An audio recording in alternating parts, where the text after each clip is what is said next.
Hello everyone, I welcome you all to IG tutorials. तो आज के सेशन में हम लोग देखेंगे geometry for SSC CGL part 28 को देखेंगे। और पार्ट 28 में अपन क्वाड्रिलेटरल का जो पहला टाइप है काइट्स को देखेंगे। इससे पहले वाले पार्ट में पार्ट 27 में अपन क्वाड्रिलेटरल का बेसिक प्रॉपर्टीज देखा था, क्या होता है क्वाड्रिलेटरल। आज के सेशन में हम लोग पहला टाइप जो है काइट्स को देखेंगे। काइट्स क्या होता है, इसके प्रॉपर्टीज क्या होते हैं, इसके पेरीमीटर कैसे निकालेंगे अपन, इसका एरिया कैसे निकालेंगे, काइट्स का एंगल्स क्या होता है, इस सारे तरह के क्वेश्चन देखेंगे। काइट्स का एप्लीकेशन अपन रियल ज्योमेट्री में कब यूज करते हैं उसको अपन आज के इस सेशन में देखने वाले हैं। तो सेशन स्टार्ट करने से पहले यदि आपको वीडियोज अच्छे लगें, आप चाहते हैं मेरे साथ जुड़े रहें, तो चैनल को सब्सक्राइब कर सकते हैं। वीडियो अच्छा लगे तो आप लाइक करना मत भूलिएगा। कुछ समझ में ना आए, कुछ सुझाव हो तो आप कमेंट करके बता सकते हैं और अपने फ्रेंड्स के बीच शेयर भी कर सकते हैं। तो चलिए without any further edu let's start the topic. तो टॉपिक स्टार्ट करने का जो पहला पॉइंट है, पहला पॉइंट जो अपन कवर करेंगे वो है how to form a kite. Kite को कैसे फॉर्म किया जाना चाहिए, तो उसका मैं स्टेप बता रहा हूं कि काइट कैसे फॉर्म होता है। आप एक लाइन ड्रॉ कीजिए, कोई हॉरिजॉन्टल लाइन, उस पे एक क्या कीजिए आप वर्टिकल लाइन दीजिए जो आपको परपेंडिकुलर बाइसेक्ट करता हो। कैसे करना है कि हॉरिजॉन्टल लाइन को जो है आपको एक परपेंडिकुलर बाइसेक्टर, ये परपेंडिकुलर बाइसेक्टर क्या होता है सब अपन बेसिक में देखे थे। वो ऐसा लाइन जो 90 डिग्री पे काटे और दूसरे लाइन को दो बराबर भागों में बांटे। इस तरह के लाइन को यदि आप मिलाते हैं चारों पॉइंट्स को, सपोज इस तरह से यदि आप मिलाते हैं तो ए वाला जो शेप आएगा, suppose A B C D अपन इसको बोलते हैं इस शेप को, तो ए बी सी डी जो शेप बनेगा वो आपका काइट का शेप होगा। और क्वाड्रिलेटरल में मैंने आपको बताया था कि यहाँ पे क्वाड्रिलेटरल हुआ था, उसको काइट अपन बनाए थे। काइट को फर्दर डिवाइड किए थे तो रोम्बस हुआ था, और रोम्बस को फर्दर डिवाइड किए थे तो स्क्वायर हुआ था। रोम्बस और स्क्वायर नीचे ट्रेपीजियम से भी आया था। बट इसको अभी अपन यदि थोड़ा सा और कॉन्सेंट्रेट करके देखें तो वो चीज़ क्या होगा आप देखिए। इसी चीज को यदि आप फर्दर कुछ करना चाह रहे हैं, मॉडिफाई करना चाह रहे हैं, तो एक ऐसा लाइन खींचिए, ठीक है, हॉरिजॉन्टल लाइन पे, कि इस केस में आपका क्या हो, इस केस में जो हो दो बराबर भागों में तो बांटता ही हो, काइट का प्रॉपर्टी तो होता ही हो, बाइसेक्टर परपेंडिकुलर बाइसेक्टर हो। बट इस केस में क्या हो, ये दोनों चीजें जो है आपस में भी बराबर हो। जो आपका वर्टिकल जो लाइन आपने लिया है वो भी चीज आपस में बराबर हो। अब इसके चारों साइड को यदि आप मिलाएंगे, इस तरह से चारों साइड्स को यदि आप मिलाते हैं तो ए शेप जो बनेगा आपका, ए शेप आपका रोम्बस का आ जाएगा। अब आपको मैंने बताया था कि काइट को फर्दर कैटेगराइज करके रोम्बस बनाए थे। इसका मतलब कि रोम्बस में काइट का सारा प्रॉपर्टी होगा। काइट का प्रॉपर्टी कहने का मतलब ऐसा परपेंडिकुलर हॉरिजॉन्टल लाइन का जो दो बराबर भागों में बांटता है, 90 डिग्री पे बांटता हो, परपेंडिकुलर बाइसेक्टर हो, तो ये आपको रोम्बस हो गया। यदि आप रोम्बस को फर्दर आप इसको बनाना चाहते हैं तो इस केस में हम लोगों को क्या करना है, चारों एंगल्स जो हो, ए वाला अपोजिट एंगल भी आपस में बराबर हो। इस केस में जो होगा ये दोनों एंगल्स बराबर होंगे, बट ए वाला और ए वाला एंगल्स आपस में बराबर नहीं होगा। इसको हम लोग फर्दर कैटेगराइज किए तो यहाँ पे हम लोग क्या किया, अब इस बार में जो ऊपर वाला वर्टिकल लाइन है उसको बराबर भागों में कटवाए। अब आगे यदि इसको फर्दर आप करना चाहते हैं तो इस तरह से कीजिए कि इसमें रोम्बस का प्रॉपर्टीज तो हो ही। रोम्बस का प्रॉपर्टीज क्या है, ये दोनों परपेंडिकुलर बाइसेक्टर हो, अगेन ये दोनों आपस में बराबर भी हो, और ये चारों का चारों साइड आपस में बराबर हो। अब यदि इस चीज को मिलाएंगे आप, इस चीज को यदि आप मिलाएंगे तो ये चीज आपका क्या देगा, स्क्वायर देगा। चूंकि अपन फ्री ड्रॉ कर रहे हैं तो एग्जैक्ट शेप तो नहीं आएगा, बट जो कॉन्सेप्ट है वो मैं आपको बताना चाह रहा हूं, तो स्क्वायर आएगा। तो यही इसी चीज के लिए मैंने जोर दिया था कि काइट का सारा प्रॉपर्टीज जो होगा वो आपको रोम्बस में होगा, और रोम्बस का सारा प्रॉपर्टीज स्क्वायर में होगा, बट उसमें स्क्वायर का अपना भी कुछ एडिशनल प्रॉपर्टीज होगा। तो ये कैसे अपन काइट को फॉर्म करते हैं, कैसे रोम्बस को फॉर्म करते हैं, कैसे स्क्वायर को फॉर्म करते हैं, वो हम लोगों ने देख लिया। अब हम लोग रियल टॉपिक काइट्स के प्रॉपर्टीज पे मूव करेंगे। अब यहाँ पे देखिए काइट्स का है पहला प्रॉपर्टीज अपन देखेंगे। क्या पहला प्रॉपर्टी जो ए बी सी डी जो शेप बन रहा है, ए बी सी डी जो शेप बन रहा है वो क्या होगा, काइट का शेप होगा। दूसरा प्रॉपर्टी इसमें क्या होगा, क्वाड्रिलेटरल का भी प्रॉपर्टीज होगा। चूंकि ये क्वाड्रिलेटरल का ही टाइप है तो चारों एंगल्स का जो सम होगा, चारों इंटरनल एंगल का जो सम होगा, इंटरनल एंगल का सम आपको 360 डिग्री होगा। चलिए ये भी हम लोग को क्वाड्रिलेटरल से ही पता चला। तीसरा चीज क्या है कि काइट के चीज में जो होता है, काइट के केस में जो होता है, एडी और ए बी आपस में बराबर होता है। मतलब कि यदि आप इसको बोलेंगे तो जो एडी का लेंथ है वो आपका ए बी का लेंथ होगा। सिमिलरली जो लेंथ आपका सी डी का है वही लेंथ आपका बी सी का होगा। तो C D is equal to B C. अब यदि एक चीज गौर से देखें तो triangle A B D, upper half triangle, triangle A B D आपको क्या होगा, एक आइसोसेलेस ट्रायंगल होगा कि नहीं होगा? क्यों? क्योंकि ए डी साइड और ए बी साइड आपस में बराबर है, तो ऊपर वाला ट्रायंगल भी आपको क्या हुआ, आइसोसेलेस ट्रायंगल होगा। सिमिलरली लोअर ट्रायंगल को देखेंगे, ट्रायंगल बी सी डी को, ए भी ट्रायंगल आपको क्या होगा, आइसोसेलेस ट्रायंगल होगा। क्यों? क्योंकि यहाँ पे side C D is equal to side B C दिया गया है। तो ये दोनों ट्रायंगल आपस में क्या होंगे, नीचे वाला ट्रायंगल भी आइसोसेलेस, ऊपर वाला भी ट्रायंगल आपको आइसोसेलेस हो जाएगा। तीसरा प्रॉपर्टी, चौथा प्रॉपर्टी इसका क्या हम लोग देखेंगे, जो लॉन्गर डायगोनल है, लॉन्गर डायगोनल जो है, लार्जर डायगोनल बोलिए, वो क्या होता है, लाइन ऑफ सिमेट्री होता है। Line of symmetry, line of symmetry कहने का क्या मतलब होता है? लाइन ऑफ सिमेट्री कहने का मतलब होता है कि सिमेट्री लाइन वो लाइन होता है जिसको हाफ में यदि आप ले रहे हैं, हाफ साइड जो होगा आपस में कॉन्ग्रुएंट होगा। जैसे कि यदि एक लेंगे आप स्क्वायर टाइप का, तो इसको भी आप बोल सकते हैं कि ये सिमेट्रिकल लाइन है, क्योंकि अपर हाफ और लोअर हाफ जो होगा कॉन्ग्रुएंट होगा। या एक स्क्वायर ले रहे हैं, ऐसे ले रहे हैं, तो यहाँ लेफ्ट साइड और राइट साइड आपस में बराबर होंगे, कॉन्ग्रुएंट होंगे, मतलब कि सेम एरिया सेम पेरीमीटर होगा इस दोनों का।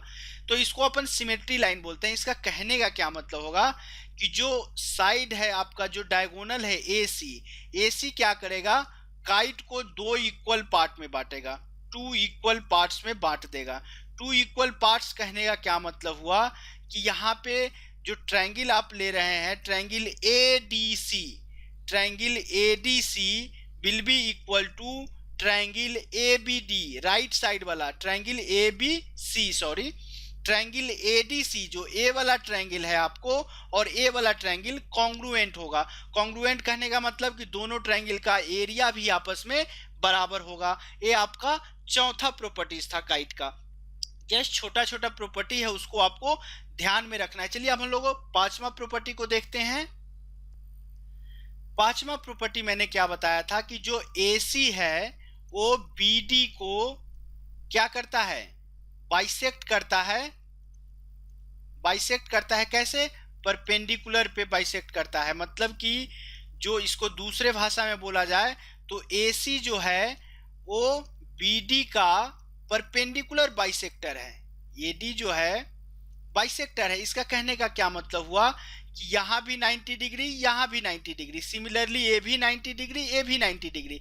मतलब कि यहाँ पे सारा चीज जो होगा वो राइट एंगल ही बनेगा, सारे के सारे कोण आपको समकोण बनेंगे। क्योंकि यहाँ पे ए जो है BD लाइन पे परपेंडिकुलर है AC, तो ए भी 90, ए भी 90 और चारों के चारों एंगल्स 90 हो जाएंगे।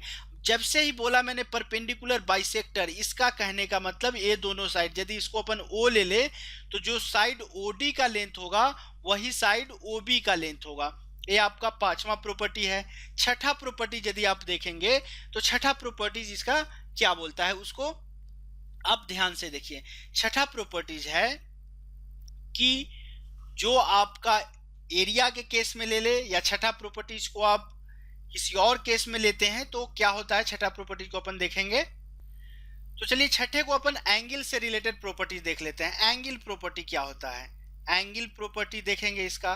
तो एंगल प्रॉपर्टी क्या होता है, यहाँ पे जो ए वाला एंगल है, एंगल ADC और एंगल ABC, ये दोनों एंगल आपस में बराबर होते हैं। मतलब कि angle ADC will be equal to angle A B C. ये दोनों एंगल आपस में बराबर होंगे, बट जो एंगल ऊपर वाला है angle D A B, angle D A B will not be equal to angle D C B. Angle D C B के बराबर मतलब कि ए वाला जो एंगल है डी ए बी वो आपको डी सी बी के बराबर नहीं होगा। ये इसका एंगल प्रॉपर्टी है। नेक्स्ट एंगल प्रॉपर्टी अपन कह सकते हैं कि क्या होगा। नेक्स्ट एंगल प्रॉपर्टी यदि आप बोलेंगे तो आपको मैंने बताया कि जो डायगोनल AC है, AC डायगोनल क्या है आपका लाइन ऑफ सिमेट्री है। AC डायगोनल आपका लाइन ऑफ सिमेट्री है। लाइन ऑफ सिमेट्री कहने का क्या मतलब हुआ कि इसको इस तरह से आप देख सकते हैं कि हाफ पार्ट लेफ्ट वाला होगा, हाफ पार्ट राइट वाला होगा। तो जो AC है वो एंगल A को दो बराबर भागों में बांटेगा। मतलब कि AC जो है एंगल A और एंगल C के लिए आपको एंगुलर बाइसेक्टर का काम करेगा। एंगुलर बाइसेक्टर यदि इसको ऐसे समझ में नहीं आया तो मैंने जब आपको आइसोसेलेस ट्रायंगल का प्रॉपर्टी बताया था कि जब आइसोसेलेस ट्रायंगल में दो बराबर साइड के बीच के कोण से यदि आप कुछ कर रहे हैं तो वो साइड आपका क्या होगा, वही साइड आपका मीडियन होगा, वही साइड आपका ऑल्टीट्यूड होगा, वही साइड आपका परपेंडिकुलर बाइसेक्टर होगा और वही साइड आपका एंगुलर बाइसेक्टर होगा। इसका कहने का मतलब कि यदि ये पूरा एंगल ए है तो जो लेफ्ट साइड वाला एंगल होगा, लेफ्ट साइड वाला एंगल कहने का क्या मतलब कि angle C A D, angle C A D will be equal to angle C A B, angle C A B. ये दोनों एंगल आपस में बराबर होगा और इस एंगल का वैल्यू क्या हो जाएगा एंगल ए बाई टू, क्योंकि वो एंगल बाइसेक्टर है। सिमिलरली यदि आप एंगल सी वाले पे कंसंट्रेट करते हैं तो angle D C A will be equal to angle B C A, और which will be equal to angle C का आधा हो जाएगा, क्योंकि ए भी आपका सी बाई टू और राइट साइड वाला भी सी बाई टू, यहाँ भी A by two left side वाला और राइट साइड वाला भी आपको ए बाई टू होगा। तो ये था हमारा सातवां प्रॉपर्टी। चलिए नेक्स्ट प्रॉपर्टीज को देखते हैं। तो आठवां प्रॉपर्टी काइट का क्या है। अभी आपको मैंने बताया कि जो AC है वो आपका क्या है लाइन ऑफ सिमेट्री है। लाइन ऑफ सिमेट्री कहने का क्या मतलब होगा वो मैंने आपको समझा दिया है। अब ट्रायंगल ABD पे कंसंट्रेट कीजिए कि जो AO है, जो साइड AO है वो तो ट्रायंगल ABD के लिए भी आपको लाइन ऑफ सिमेट्री का की तरह ही एक्ट करेगा, क्योंकि पूरे शेप में AC लाइन ऑफ सिमेट्री है। तो जो अपर हाफ वाला शेप है ट्रायंगल ABD उसके लिए भी तो AO आपको लाइन ऑफ सिमेट्री की तरह काम करेगा। इसका कहने का क्या मतलब हुआ कि जो एरिया इस पार्ट का होगा वही एरिया इस पार्ट का होगा। मतलब कि area of triangle AOD will be equal to area of the triangle AOB, क्योंकि लाइन ऑफ सिमेट्री है। और वैसे भी आप बोलेंगे कि ये क्या है एंगुलर बाइसेक्टर या परपेंडिकुलर बाइसेक्टर या हाइट या आपका ऑल्टीट्यूड या आपका मीडियन है। तो मीडियन जो है आइसोसेलेस ट्रायंगल को दो बराबर भागों में बांटता है, वहां से भी आपको एरिया इक्वल आ जाएगा। सिमिलरली यदि आप ट्रायंगल BCD में कॉन्सेंट्रेट करें, PCD में यदि आप कंसंट्रेट करते हैं तो पूरा AC पूरे शेप के लिए लाइन ऑफ सिमेट्री था। तो इस वाले केस में OC आपको लाइन ऑफ सिमेट्री हो गया। मतलब कि जो एरिया आपका होगा, एरिया ऑफ ट्रायंगल क्या होगा OCD will be equal to the area of triangle OCB। ये भी एरिया आपस में बराबर होंगे। यदि इसको एक तरह से और मैं बोलूं, सपोज इसको वन से शेप को वन ले लेते हैं, इसको two, right side right lower जो शेप है उसको 3 लिया मैंने और लेफ्ट लोअर शेप को जो मैंने लिया 4 लिया। तो इसका कहने का क्या मतलब कि एरिया ऑफ जो शेप 1 है वो एरिया ऑफ शेप 2 हो जाएगा एंड एरिया ऑफ शेप 3 जो है वो आपको एरिया ऑफ शेप 4 आ जाएगा। आई होप आपको जितने भी प्रॉपर्टी छोटा छोटा प्रॉपर्टी है उसको ज्यादा ध्यान रखने वाला है नहीं, बट जितने भी प्रॉपर्टीज मैंने आपको बताया है आई होप एक क्रिस्टल क्लियर समझ में आपको आ गया होगा। Side line of symmetry AC है, इसका मतलब पूरे शेप को दो बराबर भागों में बांटेगा। सिमिलरली यदि अपर ट्रायंगल को लेंगे तो उसको भी दो बराबर भागों में बांट जाएगा। सिमिलरली सेम लाइन तो है AC, तो OC भी आपको लाइन ऑफ सिमेट्री हो जाएगा, तो लोअर जो ट्रायंगल है उसको भी दो बराबर भागों में बांटेगा। दो बराबर भागों में बांटने का कहने का मतलब ये है कि जो ट्रायंगल का एरिया है वो इक्वली डिवाइड हो जाएगा। ठीक है, अब नाइन्थ जो हम लोग का पॉइंट है, नाइन्थ प्रॉपर्टी जो है वो पेरीमीटर का है। देखिए अभी आपको मैंने बताया था कि अपर ट्रायंगल मतलब कि ट्रायंगल ABD एक आइसोसेलेस ट्रायंगल है, मतलब कि A वाला साइड और A वाला साइड बराबर हुआ था और A साइड और A साइड बराबर हुआ था। तो आपसे काइट का पेरीमीटर पूछा जाए, जस्ट सिंपल सा चीज है, इसको यदि A वाला साइड A है तो A भी A हो जाएगा, यदि इधर B है तो A भी B हो जाएगा। तो पेरीमीटर आपको कितना आ जाएगा, पेरीमीटर इज इक्वल टू आपको आ जाएगा A plus A plus B plus B which will be equal to आपको दो कॉमन ले लीजिए 2 इंटू A प्लस बी, आपका A पेरीमीटर आ गया। जस्ट एक सिंपल प्रॉपर्टी था, चूंकि मैं डिस्कस कर रहा हूँ इस टॉपिक को, तो इस टॉपिक से रिलेटेड चाहे वो छोटी सी प्रॉपर्टी हो या बड़ी वाली प्रॉपर्टी हो, एक भी प्रॉपर्टी जो है मिस नहीं होना चाहिए। तो चलिए ये था, जितना भी प्रॉपर्टी था मेरे हिसाब से मैंने कवर किया है। यदि कुछ प्रॉपर्टी बाय चांस यदि मैं मिस कर गया होऊंगा तो मैं क्वेश्चन एक एक करके क्वेश्चन अपन देखेंगे, उस क्वेश्चन में जरूर उसको कवर करेंगे अपन। बट मैंने अपनी तरफ से जितने भी प्रॉपर्टीज काइट्स के थे मैंने उसको कवर कर लिया है। तो चलिए क्वेश्चन को एक एक करके लेते हैं अपन, और नेक्स्ट प्रॉपर्टी क्वेश्चन कुछ करेंगे, उसके बाद अपन एरिया प्रॉपर्टी देखेंगे और एरिया प्रॉपर्टी पे कुछ क्वेश्चन करेंगे, फिर काइट्स का एप्लीकेशन क्या होता है और उस एप्लीकेशन पे अपन कुछ क्वेश्चन देखेंगे। तो चलिए लेते हैं आज का सेशन का पहला क्वेश्चन। तो पहला क्वेश्चन क्या बोला है, फाइंड एंगल बी। तो इस टॉपिक का नाम है angles in a kite. Angles in a kite के लिए जो मैंने बताया था कि जो ये दोनों एंगल है वो आपस में बराबर होते हैं। यदि इसको आप बांटेंगे, इस तरह से डिवाइड करेंगे तो क्या होगा, लेफ्ट साइड में एक ट्रायंगल, राइट साइड में एक ट्रायंगल, तो जो ट्रायंगल का जो ज्वाइनिंग पॉइंट है उस कॉर्नर पे जो एंगल बनता है वो आपस में बराबर होते हैं, ऐसा मैंने आपको बताया था। जस्ट एक क्वाड्रिलेटरल का आप प्रॉपर्टी यूज कीजिए। क्वाड्रिलेटरल का प्रॉपर्टी क्या होगा कि एंगल सम जो होता है वो आपको इंटरनल एंगल सम किसी भी क्वाड्रिलेटरल में, चाहे वो क्वाइट हो या कोई भी क्वाड्रिलेटरल हो, 360 डिग्री का होता है। तो देखिए 36 डिग्री तो एक है, दूसरा 70 डिग्री है और तीसरा, ये दोनों एंगल आपस में बराबर है तो इसको भी x और इसको भी x ले लेते हैं। तो x plus x is equal to 360। इसको मन में भी बहुत इजीली कैलकुलेट कर सकते हैं। 2x is equal to 360 minus 106 which will be equal to 256। तो x का वैल्यू कितना आ जाएगा, 128 डिग्री। हालांकि चूंकि मैं आपको समझा रहा हूं इसीलिए मैंने आपको पूरा कैलकुलेशन करके बताया, बट आप मन में भी इसको कैलकुलेट करते हैं। 70 और 36 106, 360 में से 106 घटाइए, सॉरी 360, ये 254 आएगा, मतलब कि 127 डिग्री आएगा। 70 और 36 106 डिग्री, 360 में से 106 घटाइए, आपको कितना आएगा 254। अब 2x का वैल्यू 254 है तो x का value 127 degree will be our right answer. जस्ट प्रॉपर्टी को अपन यूज करते जाना है। काइट पे बहुत कॉम्प्लिकेटेड क्वेश्चंस नहीं बनते हैं, कुछ क्वेश्चन सर्कल के केस में कॉम्प्लिकेटेड किया जा सकता है, बट अभी उतना टफर लेवल का जो क्वेश्चन है नहीं देखेंगे। क्यों? क्योंकि अपन अभी सर्कल को डिस्कस नहीं किए हैं। हालांकि एक क्वेश्चन मैं सर्कल से रिलेटेड लूंगा यहाँ पे। तो चलिए क्वेश्चन नंबर सेकंड को देखते हैं। क्वेश्चन नंबर सेकंड क्या बोला है, फाइंड एंगल बी। अगेन अब यहाँ पे थोड़ा सा अपने तरफ से दिमाग लगाना है। AC क्या है, AC आपको लाइन ऑफ सिमेट्री है, इसका मतलब अपर हाफ ट्रायंगल को भी दो भाग में बांटेगा। AC लाइन ऑफ सिमेट्री है, इसका मतलब एंगुलर बाइसेक्टर होगा, तो ये भी 25 हो जाएगा, ये 35 हो जाएगा। मतलब कि ये एंगल A कितना हो गया 25 plus 25 50 degree, plus angle C कितना हुआ 35 प्लस 35 70 डिग्री, प्लस अब आपको एंगल B लेना है, इसको भी x ले लीजिए, इसको भी x ले लीजिए, तो 2x is equal to 360 degree. अब 2x का वैल्यू कितना आएगा, 7 5 12 120, 360 माइनस 120 आपको कितना आ जाएगा 240 आ जाएगा।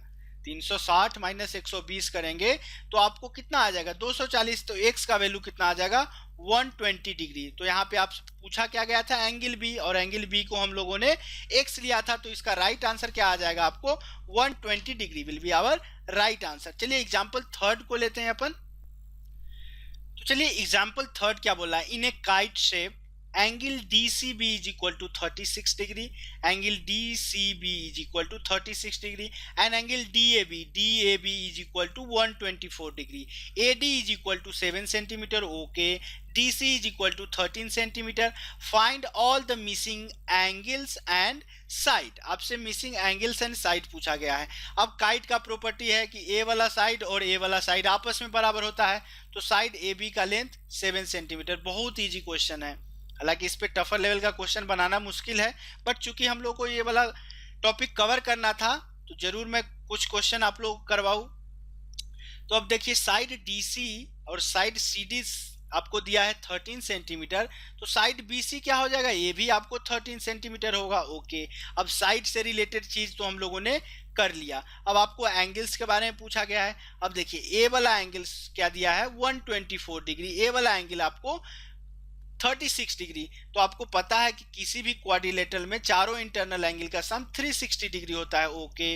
अब देखिए सी एंगल B और एंगल D दोनों आपस में बराबर होता है, इसको हम लोग x ले लेते हैं, तो 2x इज इक्वल टू क्या हो जाएगा 360 degree minus a plus c क्या होगा, a आपको दिया गया है 124 डिग्री, c दिया गया है 36 डिग्री, 124 प्लस 36 आपको कितना आ जाएगा 160 डिग्री, तो माइनस 160. तो x का वैल्यू कितना आ जाएगा 360 minus 160 is equal to 200, 200 by 2 will be equal to आपको 100 डिग्री. तो जो x का वैल्यू मतलब कि एंगल B का वैल्यू और एंगल D का वैल्यू आपस में बराबर होगा, और वो कितना होगा 100 degree will be our right answer.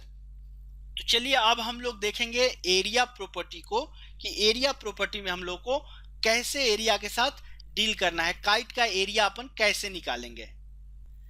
तो एरिया निकालने से पहले एक और क्वेश्चन अपन डिस्कस कर लेते हैं. क्या बोला है, find the side length of kite, okay.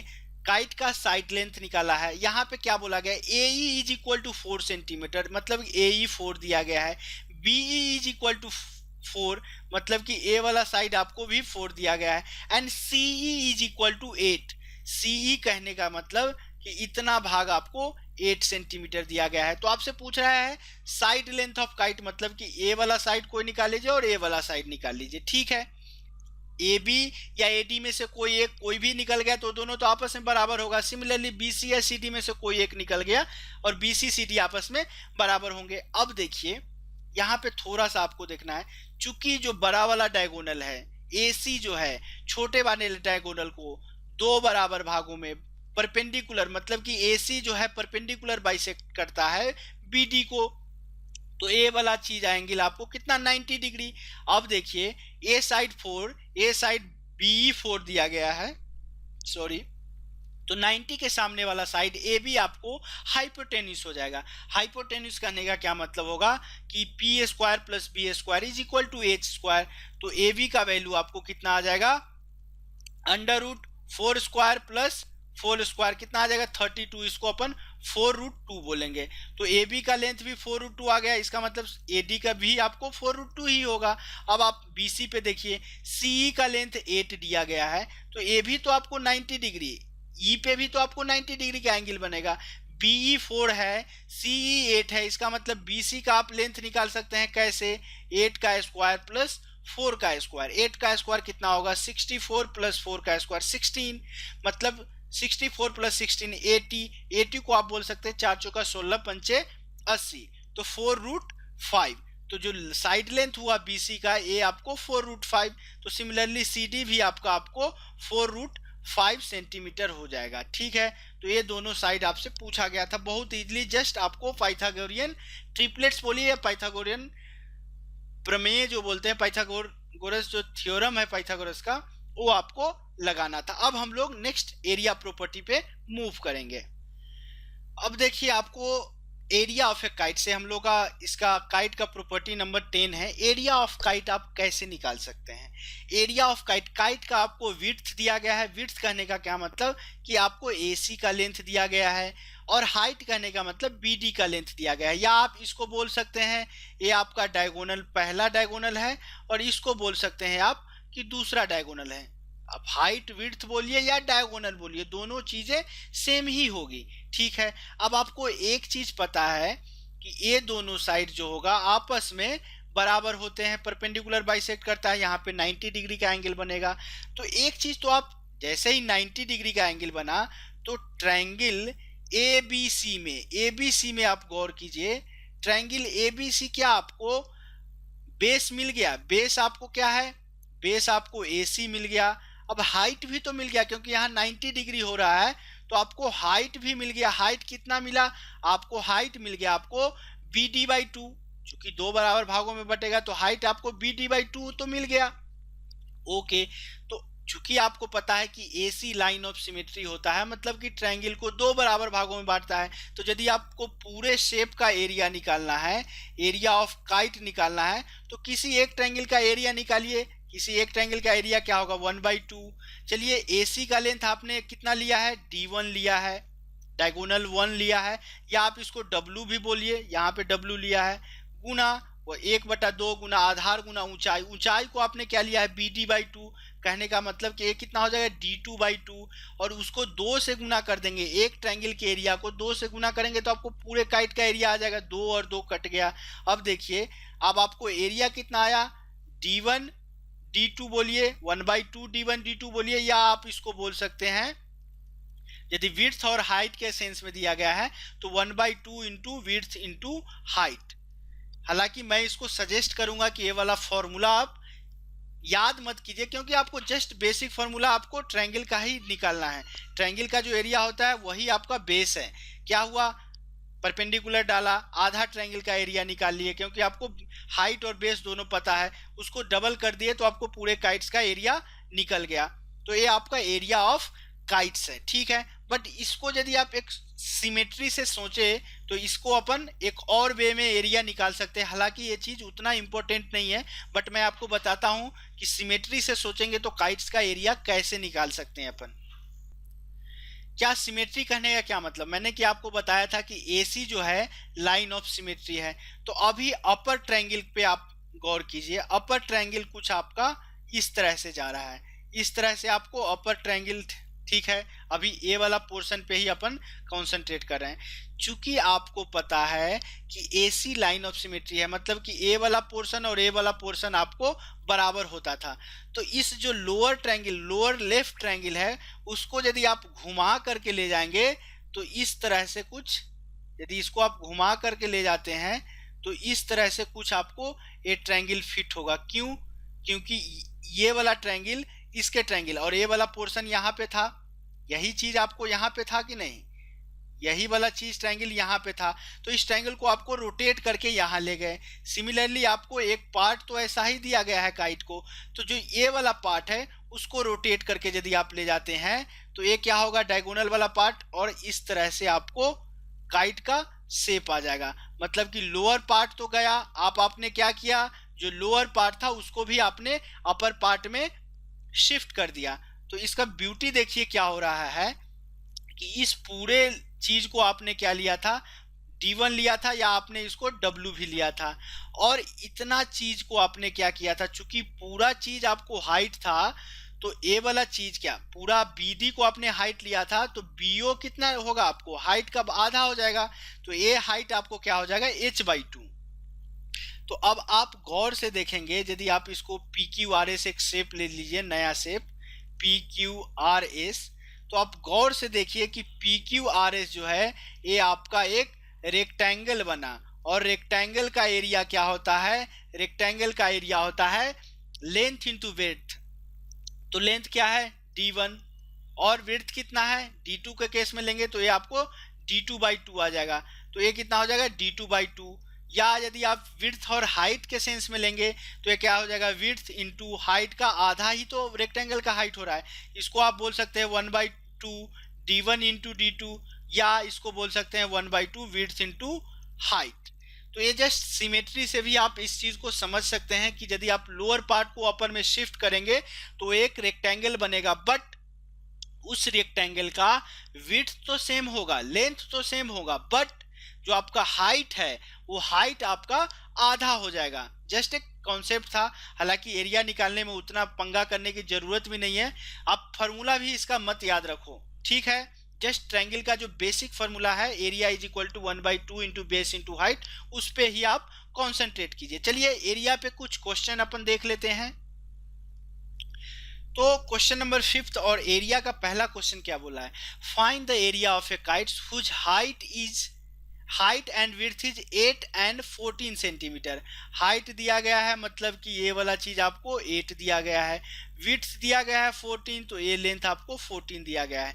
यदि आप अगेन एरिया का जो फॉर्मूला है उसको याद मत रखिए, ये चीज आपको कितना हो जाएगा, यदि इसको आप ओ ले लेते हैं, इसको नामाकरण कर देते हैं ए बी सी डी, तो आपको बीओ का लेंथ कितना हो जाएगा, चूंकि ये 2 बराबर भागों में बांटता है, तो चूंकि बीडी का लेंथ 8 दिया गया है, तो बीओ कितना हो जाएगा 4, और आपको एसी का लेंथ कितना दिया गया है, विड्थ कितना दिया गया है 14 सेंटीमीटर।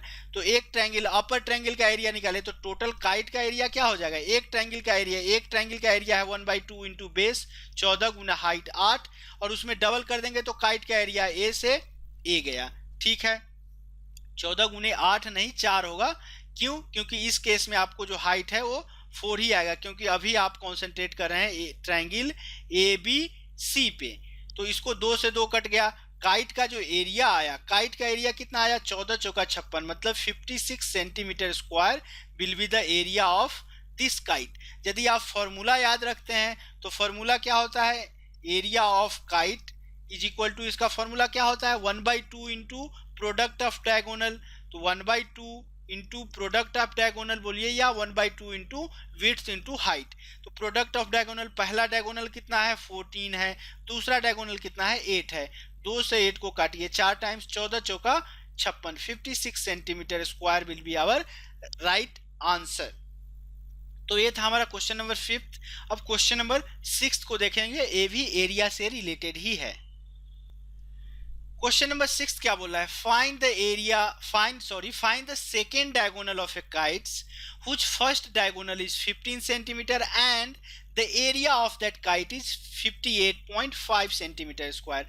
आपको 2 तरीकों से, यदि आप बेसिक प्रॉपर्टी आप फॉलो करना चाहते हैं तो क्या होगा, बेसिक प्रॉपर्टी के अनुसार देखिए, बेसिक प्रॉपर्टी क्या बोलता है कि एक ट्रायंगल का एरिया निकाले 1/2 इंटू बेस आपको क्या हो जाएगा, पहला डायगोनल को आप क्या कीजिए 15 है, दूसरा डायगोनल क्या हो जाएगा, ऑब्वियसली आधा हो जाएगा, तो ये कितना हो जाएगा h/2, इसको डबल कर देंगे तो एरिया ऑफ काइट आ जाएगा 58.5।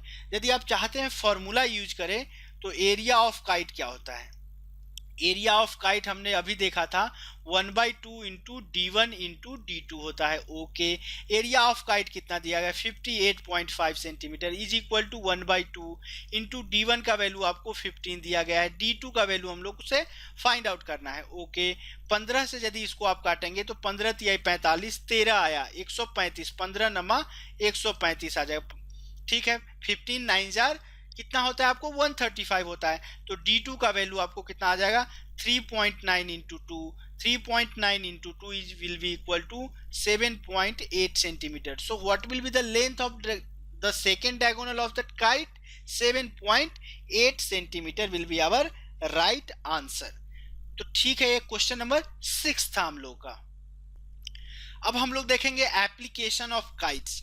काइट्स का क्या एप्लीकेशन है, ये 11th प्रॉपर्टी है। अब देखिए, एक चीज यदि आपको बोला जाता है कि किसी भी एक्सटर्नल पॉइंट से यदि आप एक सर्कल पे कोई टेंजेंट डाल रहे हैं, 2 टेंजेंट यदि डाल रहे हैं तो दोनों टेंजेंट आपको आपस में बराबर होगा।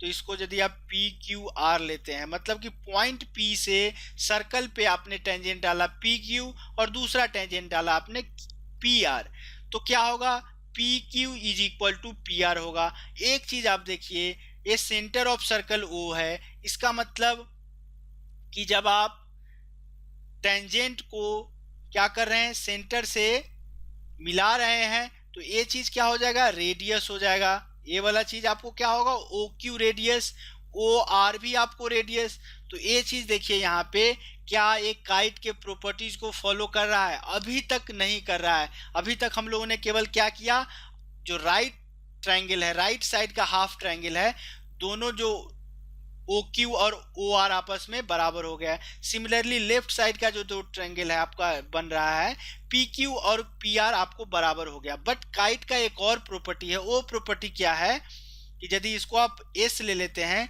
तो क्यू एस और एस आर बराबर होगा और वो 90 डिग्री पे होगा। क्या यहाँ पे ये चीज फॉलो हो रहा है? ऑब्वियसली फॉलो हो रहा है। किसी भी सर्कल में यदि कोई कोड है, वहां से आप यदि सेंटर से कोड को यदि आप मिला रहे हैं तो क्या करेगा? बाइसेक्ट करेगा, वो भी आपको 90 डिग्री पे बाइसेक्ट करेगा। ये चीज आपको सर्कल का प्रॉपर्टी होता है। आपने ओ से सेंटर से क्या किया, जो आपको कॉर्ड क्यू आर है उसको आपने दो बराबर भागों में बांटा, 90 डिग्री पे कटेगा। अब जो यहाँ पे पी क्यू ओ आर जो शेप है आपको टोटली काइट का ही शेप होगा। मतलब कि जब भी किसी एक्सटर्नल पॉइंट से सर्कल पे दो टेंजेंट डाला हो तो इस तरह का जो शेप बनेगा वो हमेशा आपको काइट का शेप बनेगा। जैसे ही काइट का शेप बना, काइट का सारा प्रॉपर्टी इस शेप में अप्लाई होगा। जैसे कि यदि इस एरिया को 1 ले ले, इस एरिया को 2, तो area 1 will be equal to area 2। ये 3 एरिया है, ये 4 एरिया है, तो area 3 will be equal to area 4 हो जाएगा। या आप बोल सकते हैं कि जो ट्रायंगल पी क्यू ओ है, पी क्यू ओ वो कॉन्ग्रुएंट होगा आपको ट्रायंगल पी ओ आर से, और दोनों का एरिया भी क्या होगा? सेम होगा। मतलब कि जैसे ही काइट बना, काइट का सारा प्रॉपर्टीज यहाँ लागू होगा। चलिए अब हम लोग क्वेश्चन नंबर 7 को देखते हैं। तो क्वेश्चन नंबर 7 अच्छा क्वेश्चन है, इंपॉर्टेंट मैं मार्क करता हूँ, इजी है बट अभी के अनुसार अच्छा क्वेश्चन है। क्या बोला है? From point P which is outside the circle, मतलब यहाँ पे सर्कल का बात हो रहा है। चलिए एक सर्कल ड्रॉ करते हैं। फ्रॉम पॉइंट पी, चलिए यहाँ पे एक पॉइंट पी ले लेते हैं, which is outside the circle, to tangents P Q and P R is done. मतलब पी क्यू, यदि इसको यहाँ से इस पॉइंट को पी लिए तो पी क्यू और पी आर जो है, पी क्यू और पी आर ड्रन किया गया। मतलब कि ए पी क्यू हो गया, ए आपका पी आर हो गया। Okay, and Q R makes an angle of 48 degree. यदि इस चीज को क्यू आर को यदि आप मिलाते हैं, Q R makes an angle of 48 degree at the circumference.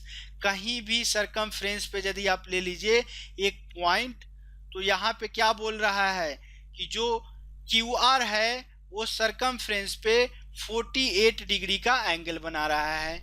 Find the angle Q P R. Q P मतलब ए वाला एंगल आपसे फाइंड आउट करना है, आपसे पूछा गया है कि एंगल क्यू पी आर कितना होगा। ओके, अच्छा क्वेश्चन इसलिए मैं इसको बोल रहा हूं क्योंकि इस क्वेश्चन में आपको अपनी तरफ से थोड़ा सा कंस्ट्रक्शन करना पड़ेगा। देखिए अभी मैंने आपको पीछे बताया था कि जैसे ही सेंटर से यदि आप मिलाएंगे तो सेंटर से मिलाने के बाद ये क्या होता है? एक काइट का फॉर्म ले लेता है। चलिए काइट का फॉर्म लिया, ये आपको सेंटर है। एक प्रॉपर्टी सर्कल का मैंने आपको बताता हूं कि angle at centre by the same chord is twice the angle at circumference by the same chord। मतलब कि यदि इसको हिंदी में बोला जाए तो वृत्त के केंद्र पर बनाया गया कोण वृत्त के परिधि पर बनाए गए कोण का 2 गुना होता है। बट इसका कंडीशन ये है कि सेम कॉर्ड के द्वारा, सेम जीवा के द्वारा वो कोण बनाया गया हो।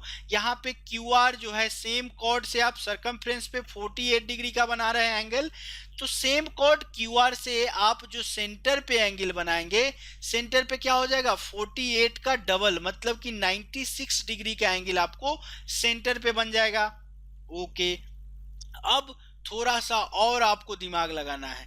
जब आप एक छोटा सा प्रॉपर्टी है कि किसी भी टेंजेंट को आप सेंटर से टेंजेंट को मिलाते हैं, वो हमेशा आपको 90 डिग्री पे बनता है। ठीक है, जो एंगल बनता है सेंटर से टेंजेंट पे वो हमेशा 90 डिग्री का बनता है। तो आप यहाँ पे सेंटर है, ये चीज टेंजेंट है, इसका कहने का मतलब ए वाला एंगल 90 डिग्री और ए वाला भी एंगल 90 डिग्री। अब काइट में देखिए, काइट जो शेप बना है आपको पी क्यू ओ आर का, काइट में क्या होगा, सारे angles, angle P plus angle Q plus angle O plus angle R का सम आपको कितना होगा, 360 डिग्री। ओके, एंगल पी आपको निकालना है, एंगल पी, एंगल क्यू कितना है 90 डिग्री, एंगल ओ कितना है 96 डिग्री, एंगल आर कितना है 90 degree which is equal to 360। तो एंगल पी का वैल्यू क्या हो जाएगा, 90 90 180, 360 माइनस 180, 180 माइनस 96 डिग्री। तो एंगल पी का वैल्यू कितना हो जाएगा आपको, यदि इस चीज को देखेंगे तो इधर 4 बचा, उधर 80, मतलब कि एंगल पी का वैल्यू आपको 84 डिग्री आ जाएगा। तो इस क्वेश्चन का right answer option B will be our right answer. इस क्वेश्चन को ज्यादा सोचना नहीं था, जस्ट एक अपने तरफ से क्या करना था कि सेंटर को मिलाना था एक ऐसा लाइन और टेंजेंट के थ्रू, ताकि जो शेप है वो काइट्स का शेप ले ले। चलिए आज के सेशन का लास्ट क्वेश्चन अपन देखते हैं। तो लास्ट क्वेश्चन क्या बोल रहा है, find the value of x and y in a given figure. बहुत इजी क्वेश्चन है। क्या है, कोई इस तरह का फिगर दिया गया है काइट्स का, ए 40 डिग्री। अब आपको पता है यदि इसको आप ए बी सी डी ले लेते हैं तो ए सी लाइन ऑफ सिमेट्री, मतलब कि एंगुलर बाइसेक्टर होगा, ए भी एक्स होगा, इधर भी वाई डिग्री होगा। अब ट्रायंगल एडीओ में यदि आप ट्रायंगल एडीओ में कॉन्सेंट्रेट करते हैं, ए 40 डिग्री, यहाँ पे 90 डिग्री का एंगल बनेगा, तो एक्स का वैल्यू क्या हो जाएगा, 9 4 13 130 degree, 180 minus 130 degree 50 degree, x का वैल्यू 50 डिग्री हो गया। सिमिलरली यदि आप ट्रायंगल बीओसी में देख रहे हैं, ट्रायंगल बीओसी में यदि आप कॉन्सेंट्रेट करेंगे तो A 90 degree, A 60 degree, 150 degree, तो वाई का वैल्यू क्या आ जाएगा, 180 minus 150 which will be equal to आपको 30 डिग्री का वैल्यू आ जाएगा। y का वैल्यू 30 डिग्री, x का वैल्यू आपको कितना आ गया 50 डिग्री, x का वैल्यू आपको कितना आया 50 डिग्री, y का वैल्यू आपको 30 डिग्री। यदि आप इसको वेरीफाई करना चाह रहे हैं तो 2x का वैल्यू कितना आ जाएगा 100, 2y का वैल्यू कितना हो जाएगा 60, 100 60, a 60 है तो a भी 60 हो जाएगा, वो a 40 है ऊपर वाला तो a भी 40, 100 100 200, 200 प्लस 100 300 प्लस 60 360, काइट्स के सारे चारों कोनों का योग 360 डिग्री होगा। तो मतलब कि x का वैल्यू आपको 50 डिग्री आया, y का वैल्यू आपको 30 डिग्री आया। तो चलिए आज के सेशन को हम लोग यहीं क्लोज करते हैं। थोड़ा ज़्यादा ही लंबा ये सेशन हो गया, न चाहते हुए भी इजी टॉपिक था, फिर भी 43-44 मिनट्स का ये सेशन हो गया। चलिए आज के सेशन को अपन यहीं क्लोज करते हैं। तो सेशन क्लोज करने से पहले आप लोग से रिक्वेस्ट है, यदि आपको मेरे वीडियोज अच्छे लग रहे हैं, आपके एग्जाम पॉइंट ऑफ व्यू से अच्छा है, आपके लिए एग्जाम पॉइंट ऑफ व्यू से हेल्पफुल लग रहा है, आप चाहते हैं मेरे साथ जुड़े रहें, तो चैनल को सब्सक्राइब कर सकते हैं। सब्सक्राइब करने का फ़ायदा ये होगा कि जब भी कोई मैं नया वीडियो डालूंगा आपको नोटिफिकेशन आ जाएगा, आपको सर्च करने की कोई ज़रूरत नहीं पड़ेगी। वीडियो अच्छा लगे तो आप लोग से रिक्वेस्ट है, लाइक बटन दबाना मत भूलिएगा, प्लीज़ लाइक कर दीजिए। कम से कम यदि अच्छा लगे तो अप्रिसिएशन के रूप में आप लाइक जरूर कर सकते हैं। किसी क्वेश्चन का कॉन्सेप्ट या किसी क्वेश्चन का सॉल्यूशन समझ में नहीं आया आप कमेंट बॉक्स के थ्रू हमसे पूछ सकते हैं। वैसे आप लोगों के लिए मैंने एक फेसबुक ग्रुप बनाया है जिसका नाम है target SSC CGL 2017 by IGT, आप सर्च करके ज्वाइन कर सकते हैं, या आपकी सुविधा के लिए मैं आपको जो फेसबुक ग्रुप का जो लिंक है वो डिस्क्रिप्शन बॉक्स में प्रोवाइड करा दूंगा, वहां से क्लिक करके आप इजीली ग्रुप को ज्वाइन कर सकते हैं। यदि आपको वीडियो सही में अच्छे लग रहे हैं, आप चाहते हैं कि किसी फ्रेंड्स के बीच इसको शेयर भी कर सकते हैं, जो भी नीडी व्यक्ति है, जो कोचिंग अफोर्ड नहीं कर सकते हैं या जो अफोर्ड कर भी रहे हैं, आपको अच्छा लग रहा है, आप चाहते हैं कि उनके साथ शेयर किया जाए, तो please do share this video with them with your friends. Facebook के थ्रू आप कर सकते हैं, ट्विटर के थ्रू कर सकते हैं, व्हाट्सएप के थ्रू भी कर सकते हैं, या आप वर्बली बोल करके भी आप वीडियो को शेयर कर सकते हैं। तो चलिए आज के सेशन को अपन यहीं क्लोज करते हैं। तब तक के लिए कीप प्रैक्टिसिंग, प्रैक्टिस करते रहिए, स्वस्थ रहिए, व्यस्त रहिए और मस्त रहिए। Thanks for watching this video, bye bye.